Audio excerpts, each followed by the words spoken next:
একটা কথা মনে পড়ছে, এটা কি কইলিতা যে কইয়েই নাই আর আইনা নাই। আবার গেছিলাম বলছে, আমি মনে করেছি বাংলাদেশে তো মাস্ক লাগাই আর ওনাকে খালি বুরখা গাও দনের বাহির হইছে, ফলাফাইন দেখলে ডাক্তার কি কইয়া এটা কম যেত। গেলাম সৌদি আরব, হজ করতাম, গেছি নিসফালা দিয়ে রাস্তায় দিয়ে হাঁটতেছি। এখন মক্কা শরীফের ছোট ছোট বাচ্চারা, সৌদি আরবের বাচ্চা আরবিতে কথা কয়, আমার তো নাসিনারি কথা। দেখি যে বাচ্চাগুলো বারে বাবারে হাতে দুটা টাইনা আনছে, তাই মনে করছি কি দেখাবে আল্লাহ জানে, কিছু বোধহয় দেখাবে। ও মা আমার কাছে আইনা আঙ্গুল দিয়ে সেটা ফলাফেলে দেখায়, মুরব্বী। আমি কই বেড়া তোরার দুঃখে এখন পর্যন্ত আইও থাকতাম পারলাম না। এক কথা কইয়া কি বিপদে পড়ছিলাম, কথা কইতাম 5 বছর আগে ফলাফেন এটা লাগাই দিছে এই 5 আগস্টের পরে। বাড়ি গিয়া হইলো সেকেন্ড হোম কানাডা, তারপরে গিয়া সেকেন্ড হোম মালয়েশিয়া, যাইতে পারছে না তো, সতর্কতা ধরা ফিরে করলো বাস। কবে আমি কইতাম কামাইয়া কুমাইয়া হমা, হেই ওয়াজ ফিরে বসে হাতার উপরে ধরা খাইছে। কি সুন্দর ভাইজামা, কি সুন্দর পাঞ্জাবি, এখন ঠিক যখন ধরা খাইছে তা কামাইয়া কুমাইয়া হমা, ঠিক কিনা ক? এখন যদি কেউ আঙ্গুল দেখান, আঙ্গুল তো দূরের কথা, আর দেখাইলেও কাম হইতো না। প্রত্যেকদিন মুস্তাক হয়ে যায়, সে বৈশা থাকে নাকি? এখানে আপনার বাড়ির কাছে দিকে বাইকে তালাইবেন আর আমার বয় রাখবেন, ভাবিল এটা কি হেই হুজু বামুন ভাইয়ে যায়, যাওয়ানের নিয়ত আছে, বাঙ্গালাইছে নিয়ত। ওই যে নমুনা খারাপ, উড়নের কোনো লক্ষণ নাই, সিফা দিয়া বল। বন্ধুরা আমার, ভাইয়েরা আমার, ১,৫০০ বছর আগে নবী আসলেন। নবী এসে মানুষকে অন্ধকার থেকে আলোতে, গুমরাহি থেকে হেদায়েতে, কুফর থেকে নবী ইসলামে নিয়ে আসলেন। এখানেই শেষ নয় বাবা, আল্লাহ নবী একটা সুন্দর সমাজ বিনির্মাণ করলেন। মক্কায় 13টা বছর, বাকি 10 বছর কাটিয়ে দিলেন মদিনায়। তিনি যখন বিদায় হজের ভাষণ দিতে দাঁড়ালেন, তিনি দাঁড়িয়ে সবাইকে সাক্ষী রেখে বললেন, আমি কি আমার দায়িত্ব পালন করতে পারি নাই? সবাই চিৎকার করে বলেছিল, হ্যাঁ আপনি আপনার দায়িত্ব পালন করে দিয়েছেন। আল্লাহ নবী হাত উঠিয়ে আল্লাহকে সাক্ষী রেখে চোখের পানি ছেড়ে দিয়ে বলেছিলেন, মাওলা রব্বে কারীম, 1,40,000 সাহাবা সবাই প্রমাণ দিয়েছে, সাক্ষী দিয়েছে, আমি আমার দাওয়াত পৌঁছে দিয়েছি। আবার আপনি আপনার দিনকে বিজয়ী হিসাবে রেখে দেন। বলেন সুবহানাল্লাহ। আল্লাহ তাবারক ওয়া তাআলা আজও যেন তাকে বলেন, ও সিদ্ধির গুঞ্জের মানুষ, কোনো চিন্তা নাই, কোনো পেরেশানি নাই, দিন ছিল, দিন আছে, দিন থাকবে, তবে শর্ত রয়ে গেছে একটা, ওয়ালা তাহিনু ওয়ালা তাহজানু ওয়া আনতুমুল আলাউনা ইন কুনতুম মুমিনিন। তোমাদের কোনো ভয় নাই, তোমাদের কোনো পেরেশানি নাই, তোমরাই হবা সফল কাম ইন কুনতুম মুমিনিন, যদি তোমরা মুমিন হইতে পারো। ঠিক কিনা? আমরা যদি ইমানদার হতে পারি, সফলতা আমাদের, বিজয় আমাদের, শান্তি আমাদের, গোটা বিশ্বের বিজয় আসবে আমাদের। যেখানে আমরা ইমানদারের পরিচয় দিতে পেরেছি, সেখানে তো শান্তি পেয়েছি আমরা। এই যে মসজিদের ভিতরে 5,000 লোক, 500, 1,000, 2,000 লোক মসজিদের ভিতরে নামাজ পড়তে ঢুকে জোয়ারে, ইমাম সাহেব বলে আল্লাহু আকবার, বলে তিনি যখন নিয়ত বেঁধেছেন, সবাই মিলে আল্লাহু আকবার বলে নিয়ত বাঁধে। ইমাম সাহেব সূরা পড়লেন, সবাই নিথরে নিস্তব্ধ হয়ে শুনলেন। ইমাম আবার বললেন আল্লাহু আকবার বলে রুকুতে চলে গেলেন। আচ্ছা, আপনারা কি দেখছেন যে বাংলাদেশের বিশাল এক এমপি, উনি মসজিদে গেছে, ইমাম সাহেব কইছে আল্লাহু আকবার কয়ে রুকুতে গেছে, আর উনি টক সোজা হইয়া দাঁড়াই নিছে যে আমি এলাকার এমপি, আমি কি রুকুতে বাঁকা হইলে চলবে নাকি? এই জন্য উনি দাঁড়াই নিছে। এরকম হয়েছে? উনি সাজদায় যায় নাই, উনি চতুর্দিকে চাইতে আছে, কে কে আসছে, কে কে ভোট দিছে, কে কে দেয় নাই, এরকম শুধু মাথা নজর দিয়ে চাইতে আছে। এই কারবার হয়েছে কোথাও? তাইলে এখানে রাষ্ট্রপতি, প্রধানমন্ত্রী, মন্ত্রী, এমপি, মেম্বার অফ পার্লামেন্ট, আমলা কামলা বদুল্লা, রিক্সাওয়ালা, শ্রমজীবী, ভুইয়া চৌধুরী, সরকার, খনকার, ফেসকার, স্বর্ণকার, দফাদার, চৌকিদার, কন্ট্রাক্টর, দোকানদার, যত মানুষ আছে, গরিব ধনী, সবাই মিলে যখন ইমামকে মেনে নিয়েছে, রুকুর সময় রুকু, সাজদার সময় সাজদা, মসজিদের ভিতরে শৃঙ্খলা না বিশৃঙ্খলা? অশান্তি না শান্তি? মসজিদের ভিতরে হুজুর মানুষ বুঝে কি, পাঞ্জাবি গাও দেয়, দাওয়াত খায়, তুমি মাথা দিয়া দাঁড়িয়ে রাখছে, দিন দুনিয়ার খবর নাই। এই হুজুরে যদি 5,000 মুসল্লির কমান্ডে এই হুজুর যদি শান্তি শৃঙ্খলা বিধান করতে পারে মসজিদে, খোদার কসম আমরা যদি সব জায়গায় এমন করে ইমামকে ফলো করতাম, আর ইমাম যদি সেই ইসলামের ইমাম হতো, খোদার কসম আমার এই দেশ শুধু কাগজে পত্রে নয়, প্রকৃত অর্থে আমার দেশ হতো সোনার বাংলা। ঠিক কিনা? একবার সহজ হিসাব, ইমামরা মানার কারণে মসজিদের ভিতরে শান্তি সহজ। একটা বিশৃঙ্খলায় করে আওয়াজ নাই, চিৎকার নাই, চেঁচামেচি নাই। সুইটটা বলাই যেতে কথা কয়, হ্যাঁ তারা আরেক কলাই মিল্লা ঝাঁটা দিয়ে আলাইছেন আমাদের কথা, তাকে নামাজের ভিতরে কথা কইতে দেয় না। মসজিদের ভিতরে বিশৃঙ্খলা করা যাবে না। এখন একক কমান্ড চলছে, আর এই কমান্ডার হচ্ছে ইমাম। এই ইমামকে যেমন করে মসজিদে মেনে নিয়েছিলেন, সব জায়গায় যদি ইমামকে মেনে নিতেন, খোদার কসম আমার দেশ আনন্দের হিলডুলে দেশ বয়ে যেত। দরজা খুলে ঘুমাইতে পারতেন, চুরি ডাকাতির কোনো ভয় ছিল না। ঠিক কিনা বলে? সহজ। পারলাম না কেন? নবী পারল ১,৫০০ বছর আগে, আমরা কেন পারলাম না? কারণটা কি? কারণটা একটাই, আমরা ওই যে বাবুন ভাই বলেছে, আমরা মুখে কলমা পড়ি, অন্তরে বিশ্বাস করি না। মুখেও পড়ি, অন্তরেও বিশ্বাস করি, কাজে প্রকাশ ঘটাই না। মুসলমান, যেই নবী দিন নিয়ে আসলেন, আমরা নবীর আদর্শ ভুলে গেছি। মনে রাখবা, শুধু দুইটা জিনিস করা যাবে, একটা হচ্ছে আল্লাহর হুকুম, ২ নম্বরে নবীর তরিকা। এর বাইরে মুসলমানের জন্য মানার কিচ্ছু নাই। ঠিক কিনা? বিধান মানবো কার? সবাই বলেন, বিধান মানবো কার? তরিকা মানবো কার? বিধান মানে কি? হুকুম। বিধান মানে কি? হুকুম। হুকুম মানবো কার?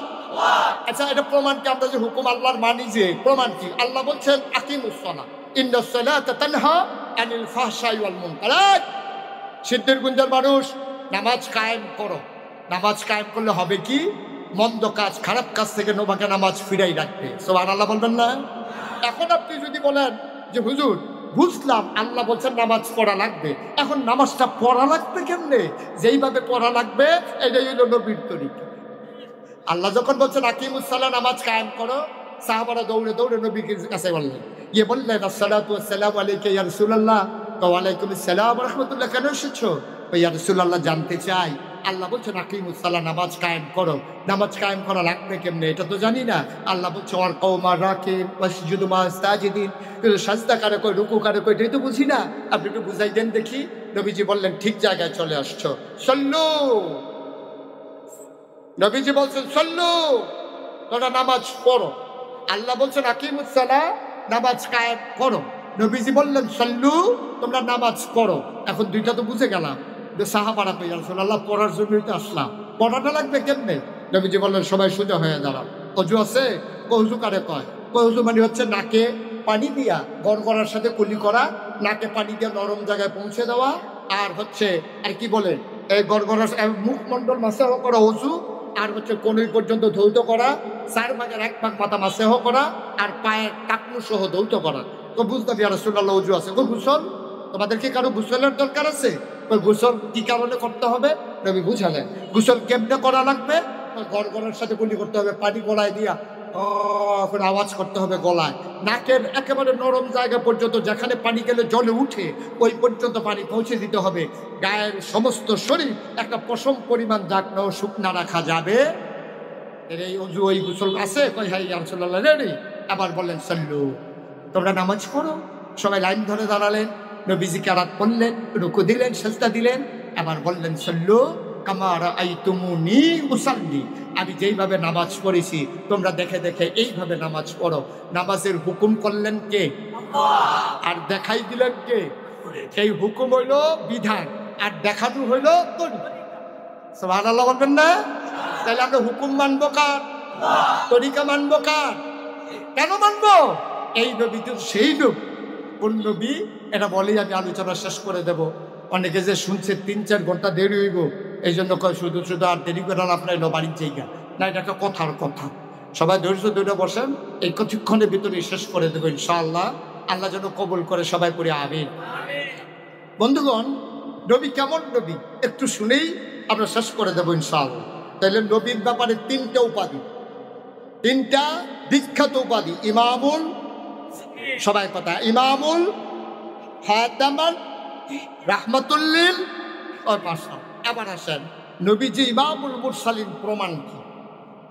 আল্লাহর নবী তিনি বসে আছেন কাবার কিনারে, হেলান দিয়ে চোখ বন্ধ করে আরাম ফরমাচ্ছিলেন। ইসলামের চরম পরম দুশমন নাম হইল আবু জাহাল। কি নাম? বন্ধু না শত্রু? ছোট না বড়? কি ঘুম চলে আসছে আপনাদের? নবীর শত্রু আবু জেহেল, ইসলামের শত্রু ছোট না বড়? বড় শত্রু আবু জেহেল। খুব খেয়াল করেন, সূক্ষ্ম কথা, চিকন কথা মন দিয়ে শুনতে হবে। নবী বসে আছেন কাবা করে হেলান দিয়া। এমন সময় এই যে নবীর চাচা আবু জেহেল আয়সা কয়, মোহাম্মদ, মোহাম্মদ। জুড়ে বলতে হবে তো, মোহাম্মদ। কে কয়? কে কয়? আবু জেহেল। আমি এই কথা এক মাহফিলে গিয়া জিজ্ঞাসি, যে ডাক দিয়া জিজ্ঞাসা কইছে মোহাম্মদ। আমি ওই কে কয়? সবাই বিল্লা কইতেছে, হুজুর আমরা কি হ্যাঁ আসলাম, কে কয়? আমি কেমনে কয়? আপনারা তো কইতেন পারছেন কে কয়। হ্যাঁ নমস্কার, বোঝা গেল সচেতন শ্রোতা। কে কয়? আবু জেহেল কয় মোহাম্মদ। তুমি তো এক একদিন এক এক কথা বলো না। আচ্ছা আজকে বলো দেখি, কোনো মজার কথা আছে নাকি, নতুন কোনো কথা আছে? তুমি তো একদিন বলো কুলু লা ইলাহা ইল্লাল্লাহ, বলে দিলা যে লা ইলাহা ইল্লাল্লাহ, আর তুমি নাকি রাসূল মুহাম্মদ রাসূলুল্লাহ। বেড়া আমি হইলাম তোর চাচা। আমি থাকতে আল্লাহ আমারে দেখে না, তোরে দেখে না? তোর চাচা আবুল আহাব তো আছে, দেখতে কি তোর চেয়ে কম সুন্দর? পয়সাও ভালো আছে। তুই গেলে এটি বাপ মারা গেছে ফেরো থাকতে, মা মারা গেছে 6 বছর বয়সে, যায় দাদা পাইছে 13 বছর বয়সে, দাদাও নাই। সেই বেলা তুই কর যে আমি নবী, আর আমরা আইসলাম দুনিয়াতে এমনি, আল্লাহ তোরে দেখে আমরা রে দেখে না। নবীজি কয় তো আপনারা দেখে না, আমি কি করব?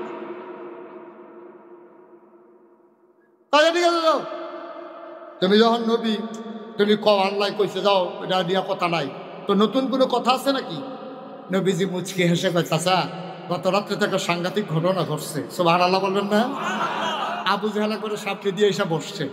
এই যে বসছে কথাটা শোনার জন্য, এটা কি মানার জন্য না টিটকারি মারার জন্য? টিটকারি মারার জন্য। আপনার দেশে দেখছেন না, আলে বলামা দেখলেই একদল মানুষ আছে শুধু শুধু টিটকারি মারে, আছে নাকি নাই? তারা মাদ্রাসাত পড়েতে 7 বছর বয়স, কোরআন শরীফ লইয়া দোকানের সামনে দিয়া যায়, দোকান ভর্তি মানুষ তারে ডাক দিয়ে নিয়া এমন টিটকারি মারে, তে মাদ্রাসায় যাইতে এখন লজ্জা পায়। তারে ডাক দিয়ে নিয়ে গেছে, মাদ্রাসা ভর্তি হইছো, পাঞ্জাবি তোমা ফানাইছো, টুফিও তো মাথার দিছো, হুজুর দইয়া যাইতেছো গা। নুহ নবীর নৌকাটা কোন কারে আসিল? ক নুহ নবীর নৌকা কোন কারের আসিল? হাতারে ধরছে জিগাইতো। এইটা কি জাননের লেগা না টিটকারি মারনের লেগা? বাংলাদেশে এমন অনেক মানুষ আছে হুজুর দেখলেই টিটকারি মারার জন্য গাও চুলকা। হুজুর একটু তাড়াতাড়ি আরে, দেখলেই টিটকারি মারে, হুজুর দাওয়াত কয় না। তো তুই হুজুরের দাওয়াতের খবর লইয়া লাভ কি? তুই তো হবিন্দি বেনিরে ভিক্ষা দিচ্ছা, ঠিক কিনা কও? হুজুর দেখলেই টিটকারি মারে, হুজুরের শরীর একটু মোটা, হুজুরের দেখলেই টিটকারি মারে। হুজুর দরজা দিয়ে ঢুকে, দরজা দিয়ে ঢুকেন নাকি? হুজুরের দরজা দিয়ে ঢুকবো না, উফরি দিয়ে টিন খুললে পড়বো, তোর সমস্যা কি? হুজুরের দেখলেই টিটকারি মারা একদল মানুষের অভ্যাস। মনে রাখবা, নাতিরে টিটকারি মারলে যেমন দাদার কলিজা ফেটে যায়, আলো বলো আমাকে টিটকারি মারলে নবীর কলিজায় লাগে, ঠিক কিনা বলো? আলে বলো মানে টিটকারি মারা যাবে না, তাদের সাথে সম্পর্ক রেখেই চলা লাগবে, ঠিক কিনা কও? এটা যেন সবসময় মনে থাকে। এখন নবীজিরা আইসা আবু জেহেল কয়, নতুন ঘটনাটা কি একটু বলো দেখি। একবারে মনোযোগ দিয়ে বসছে। নবীজি বলছে, চাচা গত রাত্রে খাওয়া দাওয়ার পরে আমি শুয়ে আছি উম্মে হানির ঘরে। এমন সময় জিব্রাইল আইসা কয়, আসসালাতু ওয়াসসালামু আলাইকা ইয়া রাসূলুল্লাহ, আসসালাতু ওয়াসসালামু আলাইকা ইয়া হাবিবাল্লাহ, আসসালাতু ওয়াসসালামু আলাইকা ইয়া শাফিআল মুজনুবিন, আসসালাতু ওয়াসসালামু আলাইকা ইয়া রাহমাতাল লিল আলামিন। আমাকে ডাক দিল জিব্রাইল। আমি চাচা লাফ দিয়ে উঠলাম, ঠান্ডা পানি দিয়ে উযু করলাম। আমাকে হাতে ধরে ধরে টেনে টেনে কাবার কিনারে আনা হলো, সিনা সাফ করা হলো। আবার আমাকে বোরাকের উপরে উঠানো হলো। বোরাক তো আপনি চিনবেন না, গাদার মতো। ওটার উপরে উঠাইয়া জিব্রাইল উঠে শু করে একটা উড়াল মারলো। আমরা চলে মসজিদে আকসার সামনে। বলেন সুবহানাল্লাহ। আবু জাহেল কইকা মসজিদে আকসার সামনে। এরপর চাচা অনেক ঘটনা হয়েছে। আমি নামাজ পড়ছি। নামাজ পড়ার পরে সব নবীদেরকে নিয়া। তারপর উপরের দিকে উঠা শুরু করলাম, আর উঠতো না, আর উঠতো না। এই যে এখন কইলা গত রাত্রে তুমি ফিলিস্তিন গেছো, এখন বইয়া রইছো কই? কই যে আপনার সামনে। তা আমি যদি 2-4 জন লোক ডাক দিয়ে আনি, এই কথাটা বলতে পারবা? তো সত্য কথা না বলার কি আছে? তাহলে তুমি বসো, আমি লোক আনতেছি। আবু জাহেল সাফা পাহাড়ে গিয়ে উঠলেন, উঠে ডাকলেন, দেশবাসী সবাই তাড়াতাড়ি আসো কাবার কেনার। সব দৌড়ে কাবার পাশে এসে দেখে নবীজি হেলান দিয়ে বসে আছে, প্রশান্ত বদন, প্রশান্ত চিত্ত, কি সুন্দর তার অবয়ব। তিনি চোখ বন্ধ করে ঘুমিয়ে আছেন। মনে হলো যেন ফুটন্ত গোলাপের পাপড়িগুলো আস্তে করে ফুলের ফোঁটার সাথে আস্তে করে লেপটে আছে। সুবহানাল্লাহ বলবেন না? নবীজি বসে আছেন, আবার বলতেছে মোহাম্মদ, মোহাম্মদ। ওই যে একটু আগে যে কথাটা বলছিল ওটা বলো দেখি। নবীজি কয়, কথা তো ওইটাই, আমি উম্মেহানির ঘরে শুয়েছি, জিবরাইল এসে উঠালো, আমাকে ওযু করায় নিয়ে গেল মসজিদের সামনে। ওখান থেকে সিনা সাক করে একেবারে মসজিদে আকসার সামনে নিয়ে আমাকে নামাই দিল। তারপরে নামাজ পড়লাম, তারপরে উপরের দিকে উঠতে চাইছিলাম। আবু জাহেল কার উদম লাগতো। আমার আবু জাহেল বলতে চাই, শোনো, আমি যে বলি মোহাম্মদের মাথা খারাপ, নাউজুবিল্লাহ বলবেন না? এখন প্রমাণ পাইছো তো। এক জায়গায় যদি যাইতে লাগে 30 দিন, আসতে লাগবে কয়দিন? আরে কথা পায় না, তাহলে হইল কয়দিন? 60 দিনের রাস্তা। নবীজি কি বলতেছে? রাত্রে গেছে, এখন আছে কই? তোমার সুবহানাল্লাহ করে না? রাত্রে গেছে, এখন আছে। ওরা তো আর হিসাব দিলে না, ওরা তো নবীরে নবী মানে না, আল্লাহ কারো ওরা তো বুঝে না। এখন ওরা বলতেছে, শুনছো মোহাম্মদ কি কয়? দাঁড়া, যাইতে লাগে 30 দিন, আসতে লাগে 30 দিন। হ্যাঁ নাকি রাত্রে গেছে, এখন নাকি আমাদের সামনে বসে রয়েছে। আবার বুঝো কেমন মাথা খারাপ। নাউজুবিল্লাহ বলবেন না? নবী চুপ মেরে বসে আছেন। কাফেরারা সবাই একজন আরেকজনকে, আবু জাহেল আপনি যে আমাদেরকে ধমক দিতে আছেন, আপনি যেমন ওরে নবী মানেন না, আমরা কি মানি? আমরাও তো মানি না। ওনারই দিয়া বেশি পাগল হয়েছে আবু বকর, বেশি আশ্রয় প্রশ্রয় দিয়া আবু বকরের মতো কিছু লোক পাইয়া মোহাম্মদের সাহস বেড়ে গেছে। বা আজকে আবু বকরকে ছোটাইতে হবে, এইরকম পয়েন্ট আর আপনার সুবিধা মতো নাও পাইতে পারে। একজন দৌড় দিয়ে যাও, আবু বকরকে ডাক দিয়ে নিয়ে আসো। একজন দৌড়ে গিয়ে ডাক দিচ্ছে, আবু বকর ভাই সাহেব, ও আবু বকর ভাই সাহেব, ওই জাহেল ভাই সাহেব আপনারা ডাকে। আবু বকর সিদ্দিক দিলেন দৌড়। কাবার কিনারে এসে দেখে নবী বসে আছে, চতুর্দিক দিয়ে কাফেরারা ঘেরাও দিয়ে রেখেছে। আবু বকরের মনটা হঠাৎ করে কেঁপে উঠেছে। ওরা জাহেল মূর্খ, নবীর গায়ে হাত উঠালো নাকি? কোন নবীর গায়ে নবীকে কোনো অপদস্থ করলো নাকি? আবু বকর সিদ্দিক এসেই বললেন, আসসালাতু ওয়াসসালামু আলাইকা ইয়া রাসূলুল্লাহ। নবী গো, ও নবী, গত রাত্রে আপনি কই ছিলেন? সুবহানাল্লাহ বলবেন না? নবীজি বলছে গত রাত্রে আমি ছিলাম না, এটা কিন্তু আবু বকর শুনে নাই। খুব খেয়াল করেন, শুনছে কাফেরেরা। আর আবু বকর কাফেরদের সামনে এসে বলতেছি, ইয়া রাসূলুল্লাহ গত রাত্রে আপনি ছিলেন কই? আপনি যেই যেই ঘরগুলোতে থাকেন সবগুলো ঘরে আমি তালাশ করছি, মক্কার কোথাও আপনার খুঁজা পাই নাই, গেছিলেন কই?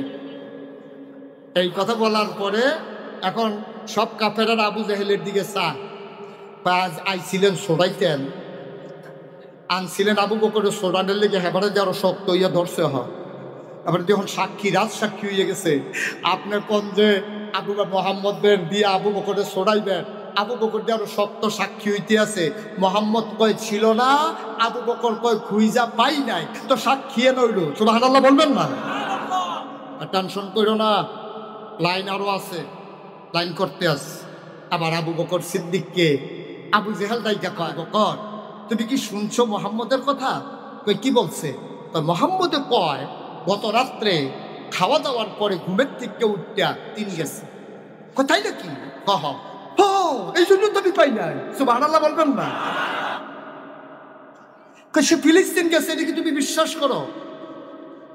তুমি তো একটা বিবেকবান মানুষ, তুমি তো হিসাব বুঝো, শিক্ষিত সত্য। সে কয় রাত্রে গেছে আর এখন আমাদের সামনে বসে, এটা তুমি বিশ্বাস করো? আবু বকর মুচকি হেসে কয়, এর চাইতে বড় বড় কথাই তো বিশ্বাস করছি। সুবহানাল্লাহ বলবেন না? শুধু এটা কেন, এর চাইতে বড় কথা বিশ্বাস করি নাই আমরা? আমরা যারা ঈমান এনেছি, আমরা তো এর চাইতে বড় কথা আরো বিশ্বাস করেছি। তিনি বলেছেন আল্লাহ আছে, কোনোদিন আল্লাহ দেখি নাই, কোনোদিন আল্লাহ দেখা দেয় নাই, কিন্তু নবী বলছেন আল্লাহ আছে, আমরা বলেছি অবশ্যই আল্লাহ আছে। ঠিক কিনা কও? তাহলে এই নবীর কথা শুনে আল্লাহ না দেখে আল্লাহ মেনে নিলাম। এই নবীর কয় ফেরেশতা আছে, আমি কি ফেরেশতা দেখছি? আমরা মেনে নিছি না ফেরেশতা? নবী বলছে জান্নাত আছে, জাহান্নাম আছে, আমরা তাও মেনে নিয়েছি। নবী বলেছেন ওনার আগে নাকি অনেক নবী এসেছেন, আমরা তাও মেনে নিয়েছি। আবু জাহেল যেই নবীর কথা শুনে আল্লাহকে না দেখে আল্লাহ মেনে নিলাম, যেই নবীর কথা শুনে পরকাল বিশ্বাস করলাম, যেই নবীর কথা শুনে জান্নাত আর জাহান্নাম বিশ্বাস করে নিলাম, এই নবী শুধু বলেছেন আপনি আছে। এটা কি একটা কথা নাকি? এটা তো একটা সাধারণ কথা। এটা কি নবী বলছে না তুমি বলো? তোমার নবী তো বলছে, নাইলে জিজ্ঞেস করো। আবু বকর কই জিজ্ঞেস করা লাগবে না, তুমি বলো সত্য বলছে নাকি? হ তোমার নবী এই কথা বলছে। আবু বকর সিদ্দিক চিৎকার করে কয় আবু জেহেল রে, ও আবু জেহেল, বুঝে ধরুক আর না ধরুক, জ্ঞানের আওতায় আসুক আর না আসুক, এই কথা যদি নবী বলে থাকে তুমি শুনে রাখো, অবশ্যই নবী সত্য বলেছে।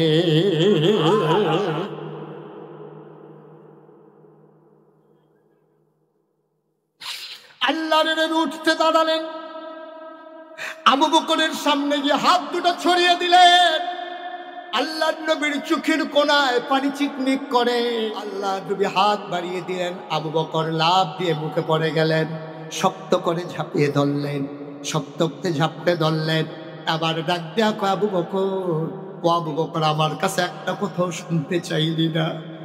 আমার একবারও জিজ্ঞেস করলি না নবী আপনি কি সত্যি সত্যি গেছিলেন নাকি?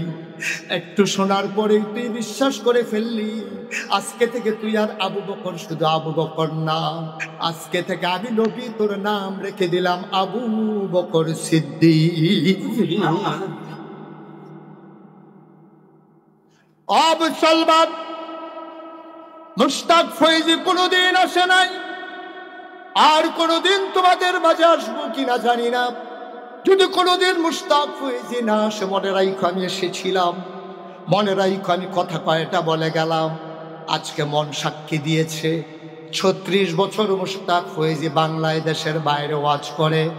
কদম দিলেই মাহফিলের ওজন বুঝি।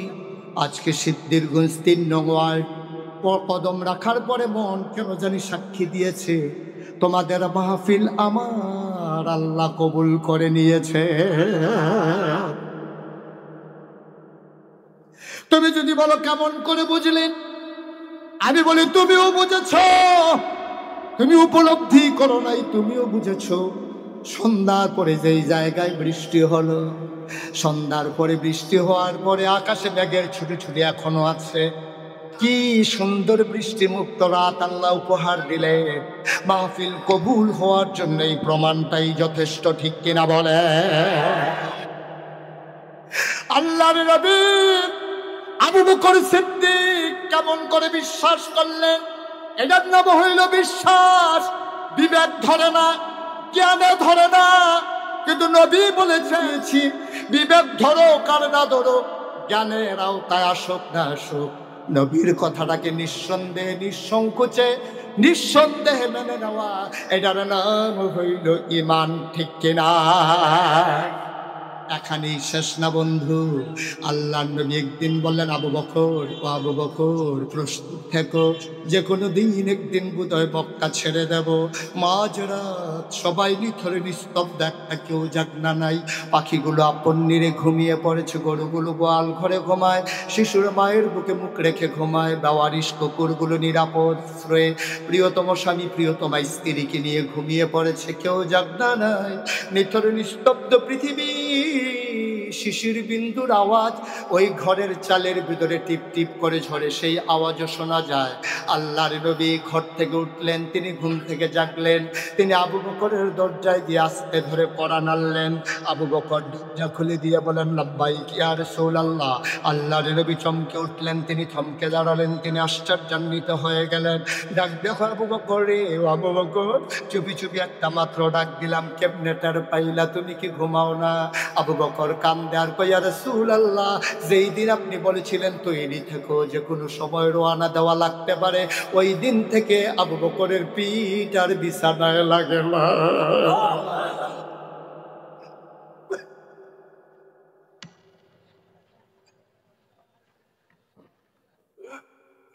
পিটার বিছানায় লাগে নাই। আমার স্ত্রী বারবার আমাকে বলেছে, অপ্রিয়তম স্বামী, আপনি তো না ঘুমাইতে ঘুমাইতে মরে যাবেন। একবার ডাইনে কাত হয়ে পড়ে যান, একবার বামে কাত হয়ে পড়ে যান, সামনের দিকে পড়ে যান ঘুমাতে ঘুমাতে। কোন সময় আপনার নাকটা ফেটে যায়। ও আবু বকর, বিছানায় এসে ঘুমান। আবু বকর বলে, না, ঘুমানো যাবে না, আমার নবী যে কোনো সময় এসে ডাকতে পারে। বিবি গো, ও বিবি, আমি যদি নাক ডেকে ঘুমাই, আমার নবী দরজায় দাঁড়িয়ে যদি একবারের বেশি দুইবার ডাকা লাগে, ও বিবি, আমার কলিজায় মানবে না। একটা ডাকের বেশি দুইটা ডাক আমি শুনতে পারবো না। আমার নবী বলেছেন, তৈরি থেকো। আমি শুয়ে থাকলে তো তৈরি থাকা হলো না। আপনি তো মরে যাবেন। আমি আবু বকর মরে যাই, কোনো আপত্তি নাই, কিন্তু আমার নবীর দুইটা ডাক আমি দিতে দেব না। আল্লাহর নবী হাঁটা দিলেন উল্টা, যেদিকে মদিনা সেদিকে গেলেন না, উল্টা পথে হাঁটলেন।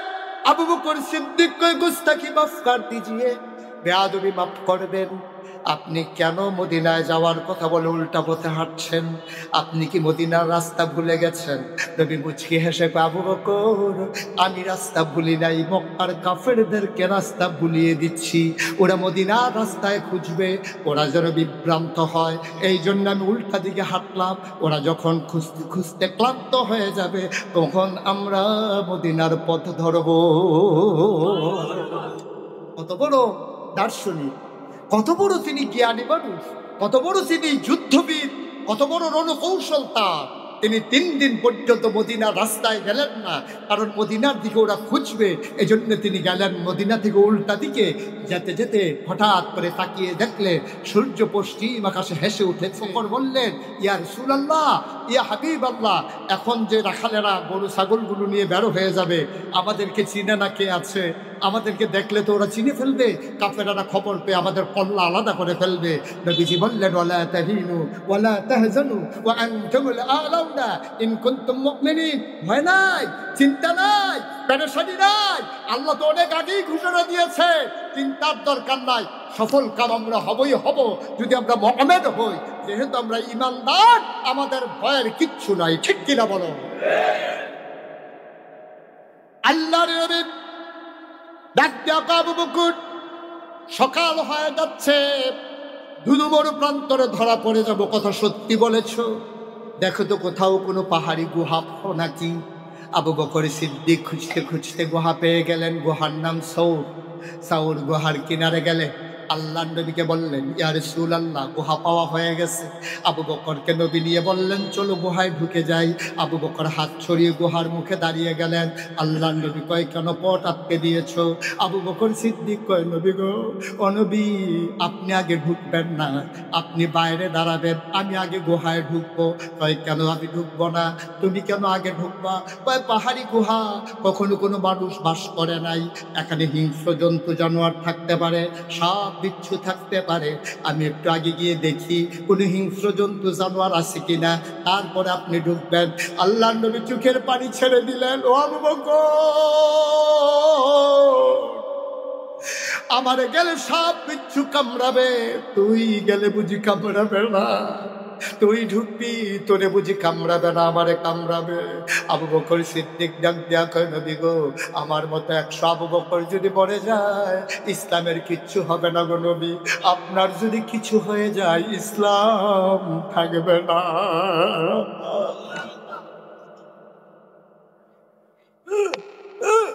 আপনার যদি কিচ্ছু হয়ে যায়, ইসলাম থাকবে না গো নবী।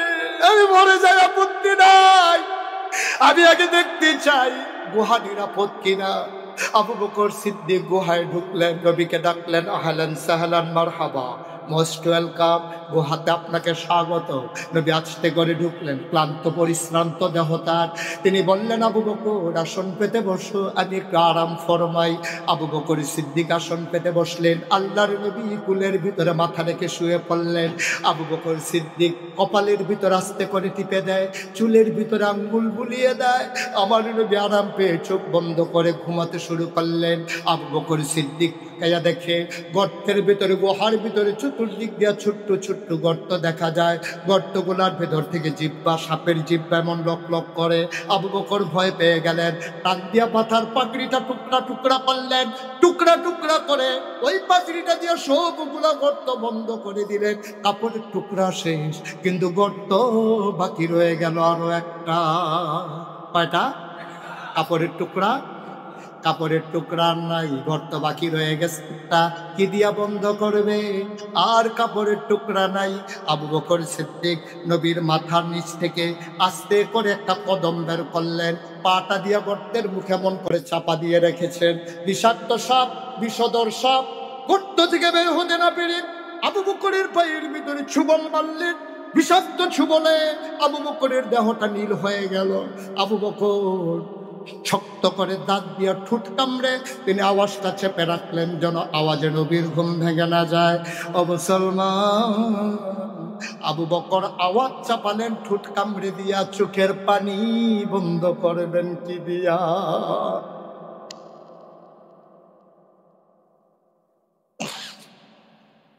আওয়াজ থামিয়ে দিলেন ঠোঁট কামড়ে। চোখের পানি থামাবেন কি দিয়া? দুইটা গরম চোখের পানির ফোঁটা নবীর গাল মুবারকে পড়ে গেল। নবী চমকে উঠলেন, থমকে দাঁড়ালেন, আশ্চর্যান্বিত হয়ে গেলেন। তিনি উঠে বসলেন, ডাক দিয়া, আবু বকর, ও আবু বকর, নিশ্চয়ই বাড়ির কথা তোর মনে পড়ছে রে আবু বকর, নিশ্চয়ই তোর আয়েশার কথা মনে পড়ছে, তোর সন্তান আসমার কথা মনে পড়ছে, নিশ্চয়ই তোর আব্দুর রহমান ছেলের কথা মনে পড়ছে রে আবু বকর, নিশ্চয়ই তোর ব্যবসার কথা মনে পড়ছে, বাগানের কথা মনে পড়েছে। আবু বকর চোখের পানি ছেড়ে দেখে, ইয়া রাসূলুল্লাহ, আপনি কি সেই নবী না? আপনি কি সেই নবী না? মক্কায় যেই ঘরে খিদা অভাবের তাড়নায়, যেই গলে চুলায় আগুন জ্বলে নাই, আপনি কি সেই নবী না? ওই মায়েরা যাদের চুলায় আগুন জ্বলে না, ওই মায়েরা বাচ্চাকে কুলে করে আপনার ঘরের দরজায় এসে দাঁড়িয়ে থাকতো। আপনি যখন ঘর থেকে বের হতেন, মায়েরা দেখাতো, ওই যে তাকাইয়া দেখো। বাচ্চাগুলো আপনার সুন্দর চেহারার দিকে তাকাইতো।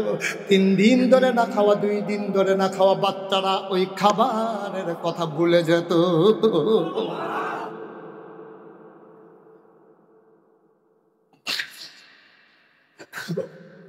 আপনি সেই নবী না?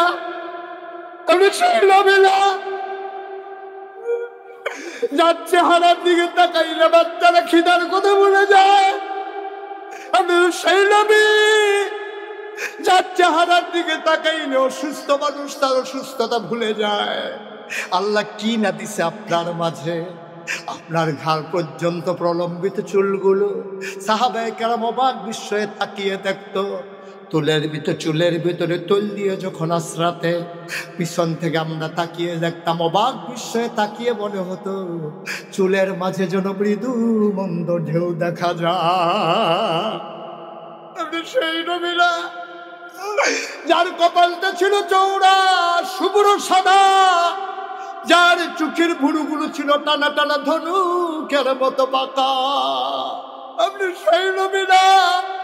যার চোখগুলো ছিল বড় বড় ভাষা ভাষা, চোখের পাতাগুলো ছিল গোলাপের পরীর মতো?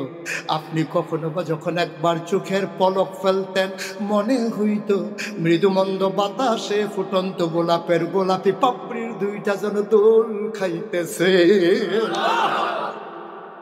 আপনি সেই নবী না? যার নাকটা ছিল খাড়া, ছিদ্রগুলো ছোট ছোট? আপনি তো সেই নবী যার ঠুটির উপরে ছিল চিকন সরগোফ, ঠোঁটগুলো ছিল তার গোলাপি রঙের? আপনি কখনো বা যখন মুচকে হাসেন, ঠোঁট 2টা যখন একটু ফাঁক হয়, সামনের দাঁতটা যখন বের হয়ে যায়, মনে হয় গোটা পৃথিবীতে যেন বিজলি চমকাইছে। আপনি তো সেই নবী। রাস্তা দিয়ে হেঁটে গেছেন 1 মাস আগে, 1 মাস পরে রাস্তা দিয়ে সাহাবা হেঁটে যায়, আশ্চর্যান্বিত হয়ে দাঁড়িয়ে যায়। রাস্তার কিনারের মানুষগুলোকে জিজ্ঞেস করে, ভাই এই পথ দিয়ে আমার নবী হেঁটে গেছেন নাকি? কয় তুমি কেমন করে বুঝলা? এই নবী তো হেঁটে গেছেন 1 মাস আগে। সাহাবা কান্দে আর কয়, ভাইরে 1 মাস আগে এই পথ দিয়ে নবী হেঁটে গেছে, আর 1 মাস পরে আমি আজকে এসে শুনলাম আজকে আমার নাকের মাঝে নবীর গায়ের জান্নাতি গন্ধ পাওয়া যায়। ও নবী, আপনার মাথা মুবারক আবু বকরের কুলে, আর আবু বকর কান্না করবে আয়েশার জন্যে, আবু বকর কান্না করবে নিজের বাড়ির জন্যে, আবু বকর কান্না করবে আসমা আব্দুর রহমানের জন্য। কেমনে ভাবলেন গো নবী? আল্লাহর নবী কয়, তাইলে কান্দ কেন? কয়, মনে করেছিলাম বলবো না, কিন্তু আপনি জিজ্ঞেস করেছেন না বলে উপায় নাই। নবী গো, ও নবী, সাপ আমার পায়ের তালুতে ধ্বংসন করেছে, বিষের জ্বালায় ছটফট শুরু করেছি, আওয়াজ থামাইতে পারছি, চোখের পানি থামাইতে পারি নাই। আল্লাহর নবী, আবু বকর রে, তুই আল ইসলামের জন্য কি করবি রে আবু বকর? আবু বকর, দুনিয়াতে নবীদের কোনো বন্ধু হয় না রে, একমাত্র আল্লাহ ছাড়া। যদি আমি নবীরে আল্লাহ হুকুম দিত একজন বন্ধু বানাই দাও, খোদার কসম তুই আবু বকরকে আমি নবী বন্ধু বানাইতাম।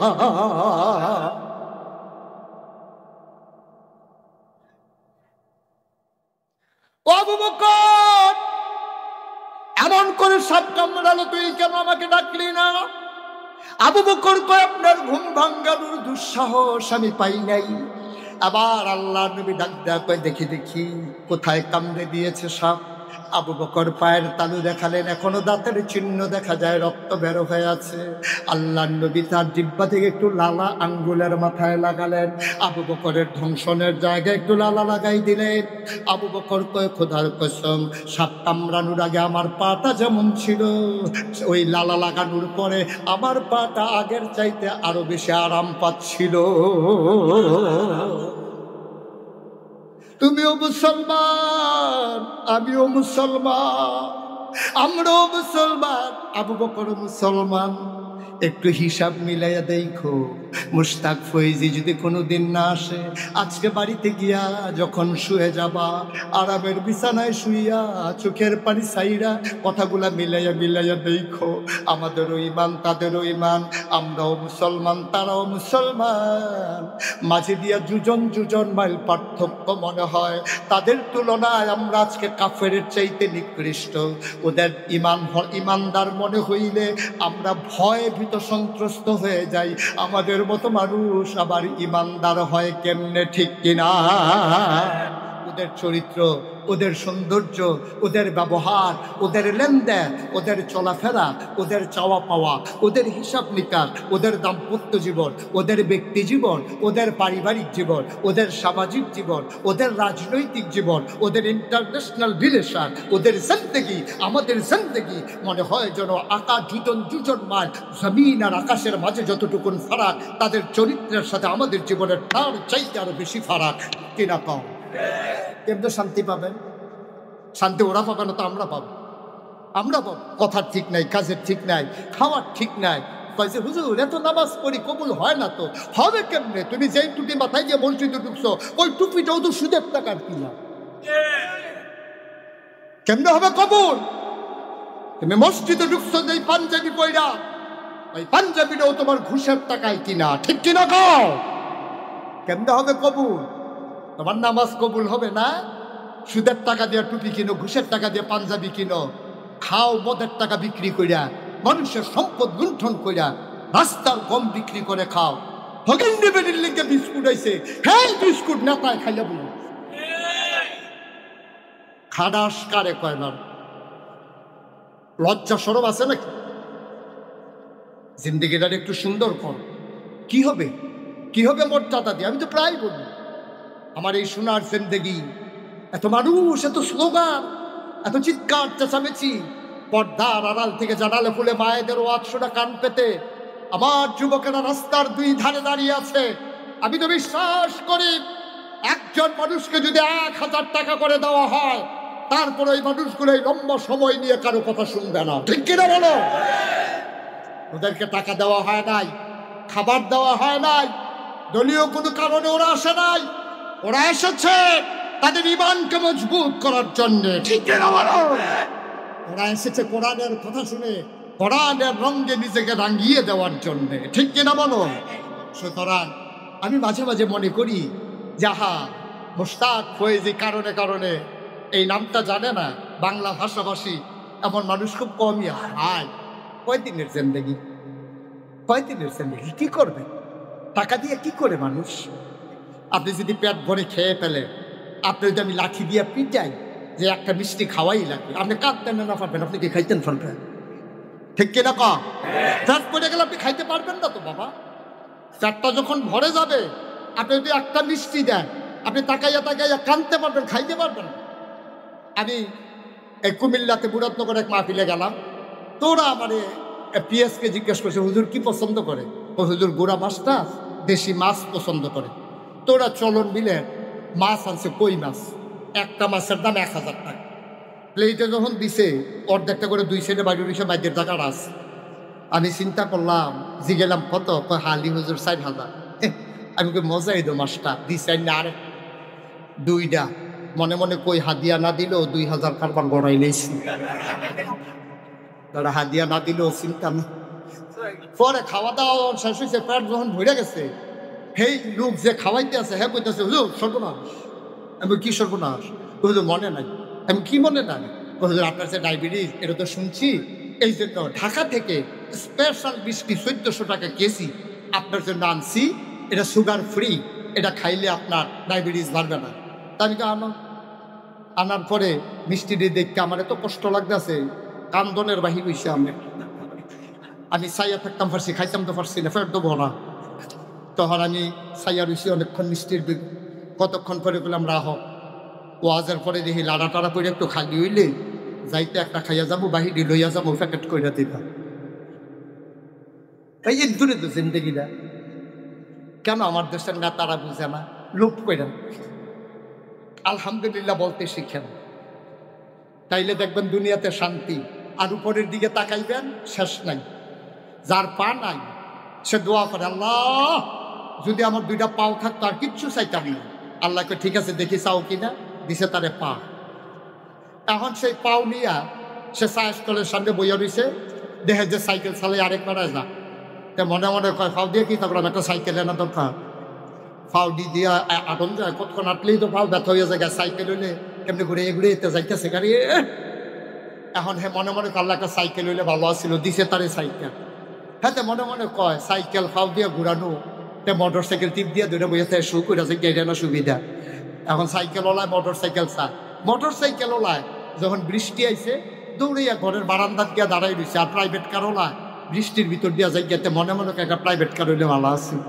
তারে আল্লাহ প্রাইভেট কার দিছে, এই সিটাগাং রোড জামু পইরা পইরা মনে মনে দেহে উপরের দিকে চাইয়া দেহে একটা হেলিকপ্টার যাইতে আছে, তাই মনে মনে কয় জামু পড়লো এটা ভালো আছে। এটা তো মানুষের চাহিদা। যার পা নাই সে পা চায়, যার পা আছে সে সাইকেল চায়, যার সাইকেল আছে সে মোটর সাইকেল চায়, যার মোটর সাইকেল আছে সে প্রাইভেট কার চায়, যার প্রাইভেট কার আছে সে হেলিকপ্টার চায়, যেন যাবে পরে আটকে থাকা না লাগে। সুতরাং চাহিদা ও ফুরন্ত, চাহিদার শেষ নাই, বলতে হবে আলহামদুলিল্লাহ।